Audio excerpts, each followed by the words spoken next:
제가 눈이 큰 편도 아닌데 눈에 벌레가 들어와서 씻고 나왔습니다. 제가 눈은 크지 않은데 코는 좀 커요. 어릴 때 이렇게 축구 같은 거 하다가 코에 파리가 들어가서 입으로 나온 적도 있어요.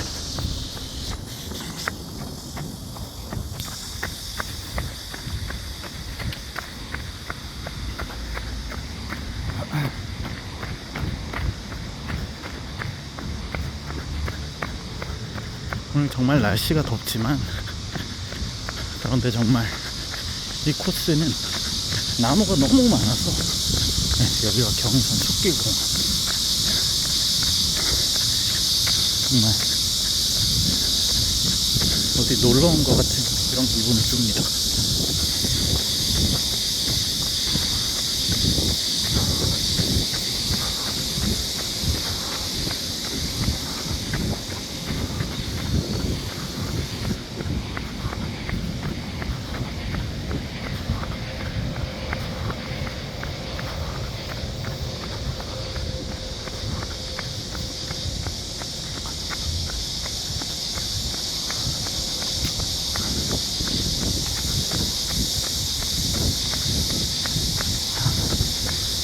저기가 바로 일산 칼국수. 일산 오시면 꼭 가보셔야 됩니다.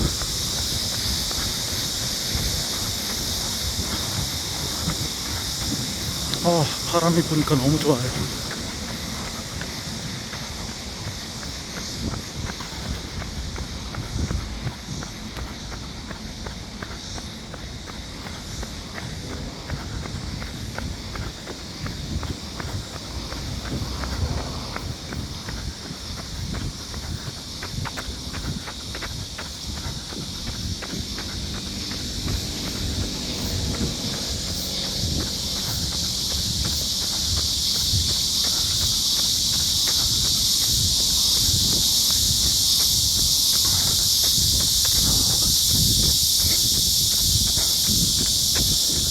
이렇게 뛰면 지금 2.9km네요.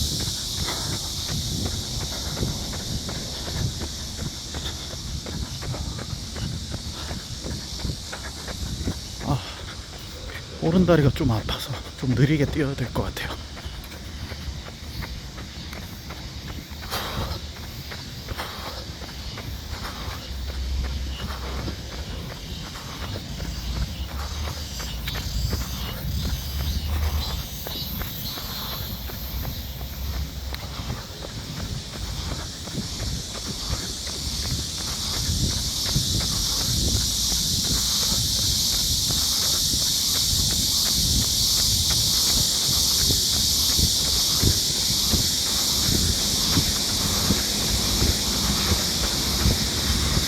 저기 건너야 돼.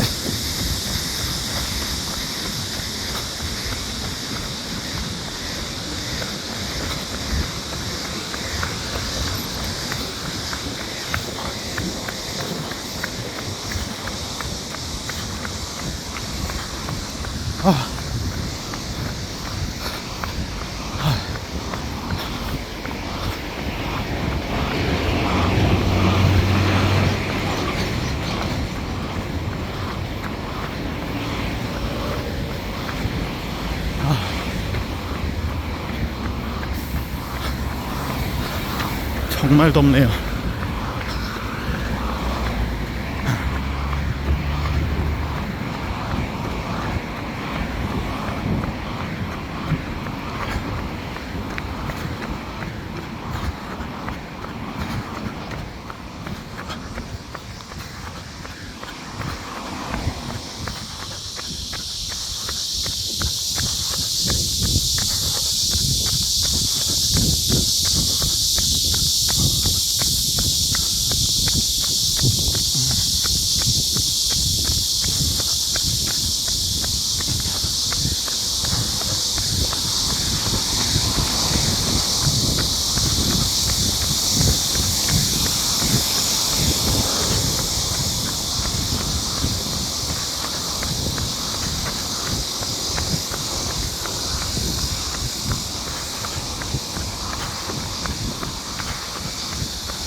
백마역 앞 다리까지만 가야 될 것 같습니다. 어이구, 너무 쓰러지겠네.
돌아가겠습니다. 이거 사람 큰일 나요 이거. 돌아가면서 신산역 위에 요양병원에 할머니가 계세요. 그래서 할머니를 뵈러 가려고 합니다. 거기는 제가 찍지는 못할 것 같아요. 다른 할머니들도 계시고 저희 할머니도 있고 원하지 않는 분들이 있기 때문에 조용히 방문하도록 하겠습니다.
오른다리가 아프니까 왼다리에 저도 모르게 무리가 가네요.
아, 너무 힘들어서 오른손에서 왼손으로 휴대폰을 바꾸다가 잠시 뒤집혀서 제 모습이 나왔네요. 놀랐습니다. 다리 아파요.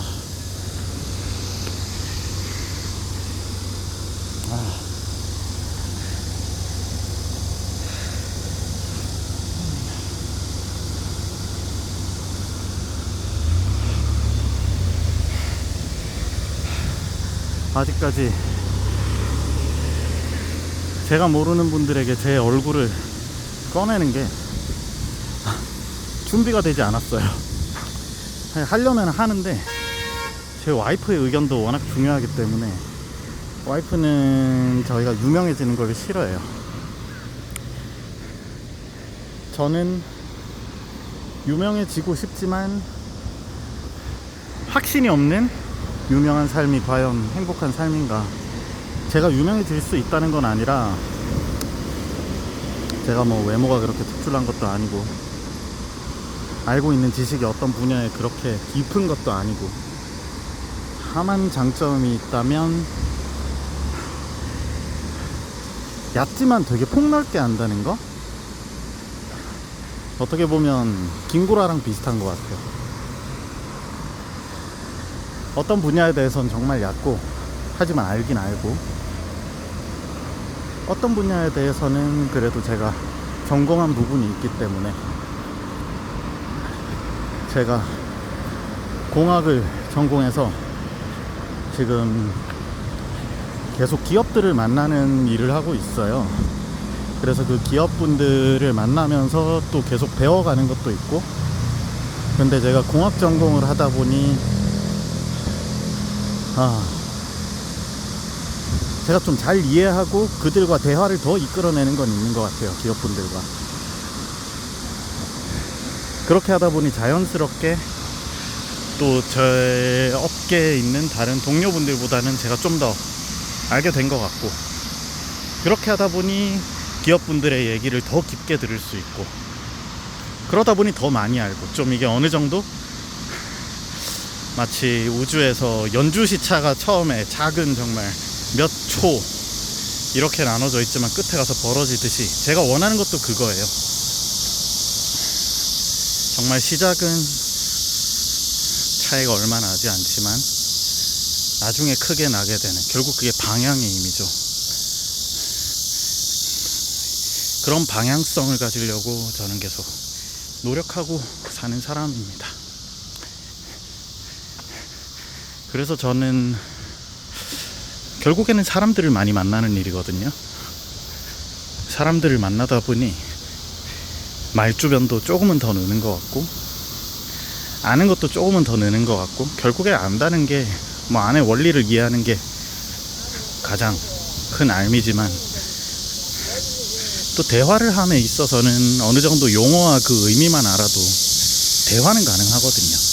이야기의 맥은 이을 수 있으니까. 저는 그런 쪽이라고 생각하면 될 것 같아요.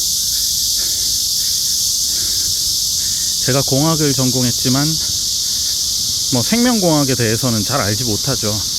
제가 그쪽은 아니거든요.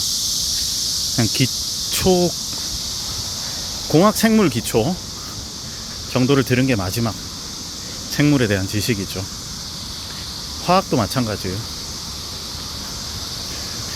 하지만 기업분들을 만나면 어느 정도 대화가 되죠. 그리고 그걸로 기업분들께 더 신뢰를 쌓기도 하고,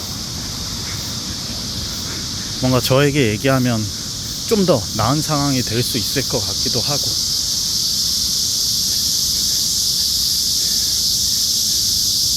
그런 거에서 저는 좀 만족을 느끼는 삶을 살고 있습니다. 다른 분들을 도와드리면서 그분들이 정말 좋은 결과로 이끌어졌을 때 거기에 대해서 쾌감을 느끼기도 하고,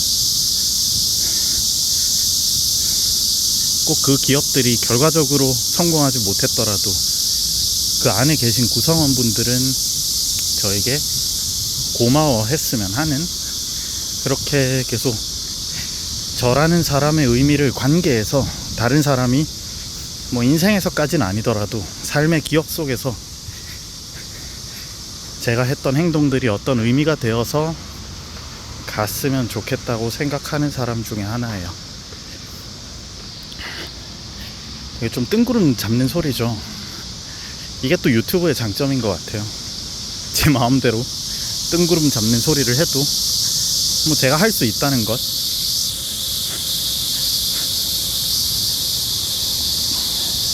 결국엔 달리기를 하지 않고 걷고 있네요. 일단 워치는 꺼야 될 것 같습니다.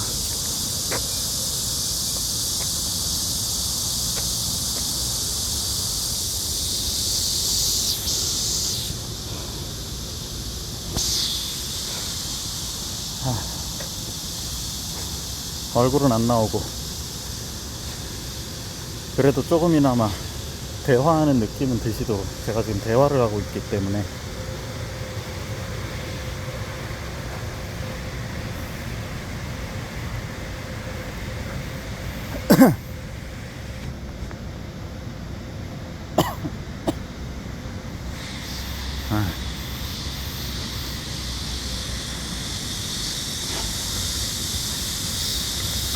그래서 하나씩 유튜브 컨텐츠를 다른 것들을 계속 생각을 해보고 있어요.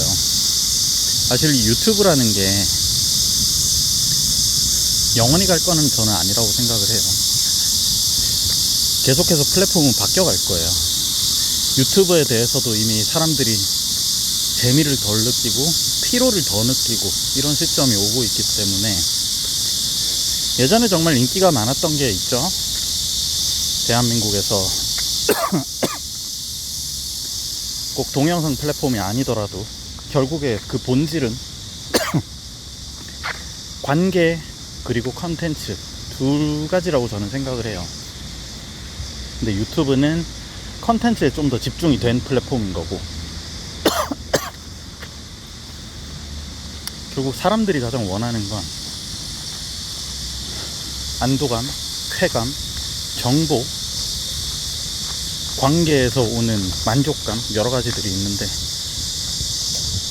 그래서 유튜브는 이것들을 많이 해소할 수 있는 부분이죠. 심지어 관계까지 할 수 있으니까. 스트리머들과 일명 투수분들 많이 대화하시잖아요. 1대1의 대화는 아니더라도.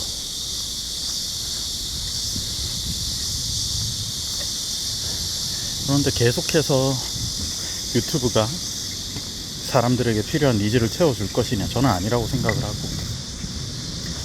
근데 제가 유튜브를 하는 이유는 이런 세상이 온 건 맞는 것 같아요. 결국 개인에 대한 표현을 해야만 하는 세상, 나의 생각, 나의 스토리를 사람들에게 공개를 해야만 하는 세상.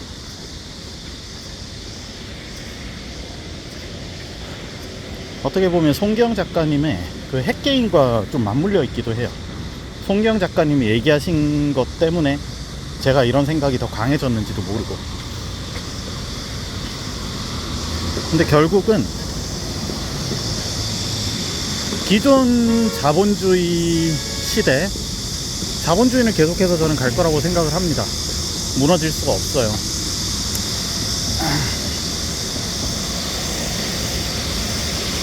민주주의는 저는 좀 의문이 들어요. 근데 이런 얘기는 다음에 한번 해보고, 결국에 한 개인이 사회에서 구성원으로서 임무를 완성해 나가는 거잖아요. 그 임무는 누군가 시킬 수도 있고, 내가 정할 수도 있고, 심지어 신이 내려줬다고 생각을 할 수도 있고, 그러면 정말 그게 소명이 되는 거고, 내가 해야만 하는 역할, 이 사회에서. 근데 그걸 계속 지속하기 위해서는 반대급부가 있어야 되지 않겠습니까? 그게 정근대 사회에서는 단순한 식량과 잠자리 그리고 안전에 대한 보장으로 가능했다면, 지금은 어떻게 보면 좀 아웃소싱 된 거죠. 각각의 개인들이 보상으로 받는 돈으로 의식주 플러스 나의 어떤 사회 내에서의 완성을 이뤄내야 하는, 그게 되지 않으면 일명 우리 사회에서 얘기하는 도태된 사람이 되는 거죠. 너무 많이 나왔어. 큰일 날 뻔했다.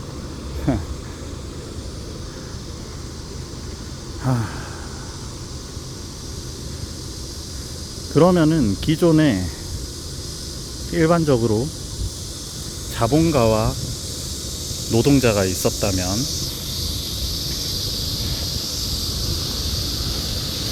이 노동자가 과연 지금 계속 지급되는 근로소득만으로 제가 방금 얘기한 것들을 안정적으로 꾸릴 수 있는가? 이미 실패했다는 걸 우리 사회는 다 알고 있죠. 누구나 알고 있어요. 가장 기본이 되는 의식주에서 지금 주가 가장 먼저 위협을 받았고, 집을 가지기가 너무 힘들고, 이건 결국에 자본주의의 한계와도 맞물려 있다고 생각을 해요. 결국에는 시간이 흐르면서 자본이 한쪽으로 편중되면 모든 사람이 같은 판단을 하지는 않으니까 그 중에서 자본을 많이 축적한 사람이 생기고, 그들이 자원을 독점하다 보면 그러지 못한 사람들은 위협을 받고, 그게 가장 먼저 나타난 게 집이고, 옛날에는 식량이었죠. 왜냐면 식량이 가장 부족했으니까 그런 거죠. 지금 그러면 의식주, 보통 저희가 학교에서 배우는데 의식주 중에 왜 주가 가장 위협을 받고 있느냐, 결국 상대적인 가치고, 그 상대적인 가치가 생기는 이유는 수요와 공급이죠. 집이, 절대적인 집의 숫자가 부족하다고 얘기하는 사람은 아무도 없어요.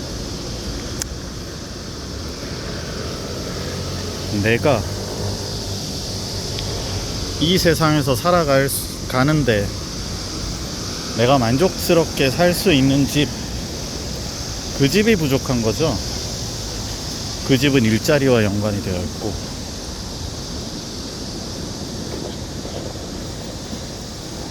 누군가는 그래요. 서울에 살아야만 성공할 수 있다고. 그런데 참 그게 나중에 나이가 들어서 내가 인생을 되돌아 보았을 때, 서울 안에서 그렇게 치열하게 살아서 남는 게 만약에 서울 집이라면 그게 그렇게 만족스러울까 싶기는 해요. 제가 생각할 때 가장 괜찮은 인생은 정말 충분한 부라는 것은 나의 자유와 일맥상통은 아니고 자유롭게 그것을 가능케 하는 자원이 부인 거죠. 그 충분한 부를 가지고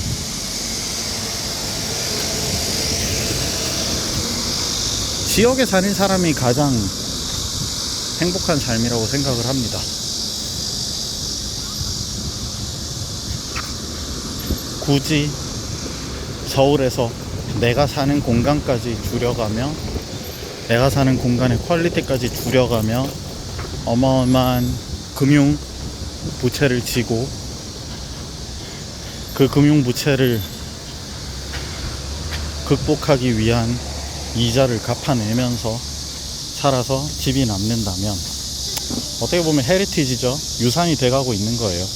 그걸 다시 자식에게 이어줄 수 있을 때 자식이 얼마나 든든할 것이냐, 모두들 그 생각을 하고 있는 거고, 저도 그걸 동의는 하지만 그 생각에 저는 그렇게 사는 것은 너무 아깝지 않나 하는 생각을 해요. 그렇게까지 살아야 하나요? 부모들이 자식을 위해서? 자식에게 물려줄 수 있는 가장 중요한 부분은,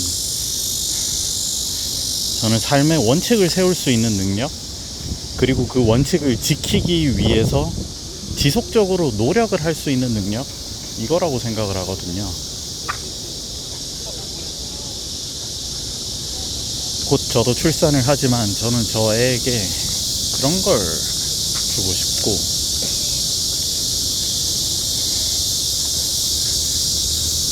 말이 길어졌는데 이상 집에 서울에 집이 없는 사람의 넋두리였습니다.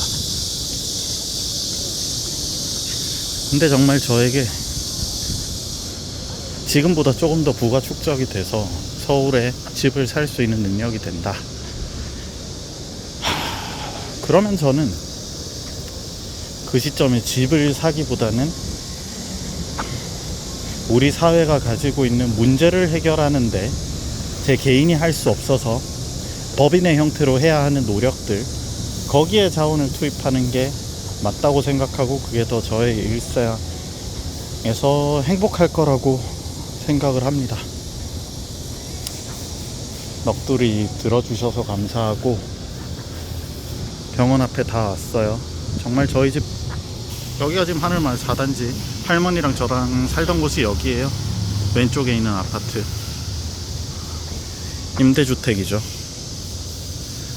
그리고 바로 여기가 할머니가 지금 계시는 병원. 할머니를 뵈러 가겠습니다. 2시부터 4시까지 면회가 가능한데 지금 1시가 좀 넘었는데 좀 부탁하고 들어가면 되지 않을까. 할머니를 일주일에 한 번은 뵈야 저도 마음이 어느 정도 안심이 되더라고요.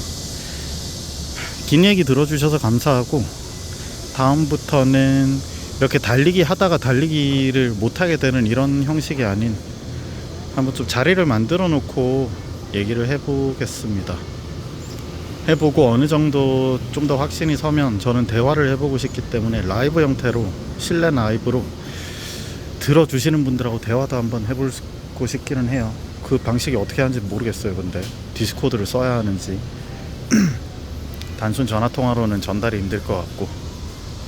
네, 그러면 오늘도 수고하셨습니다. 또 저녁에 찍을지도 몰라요.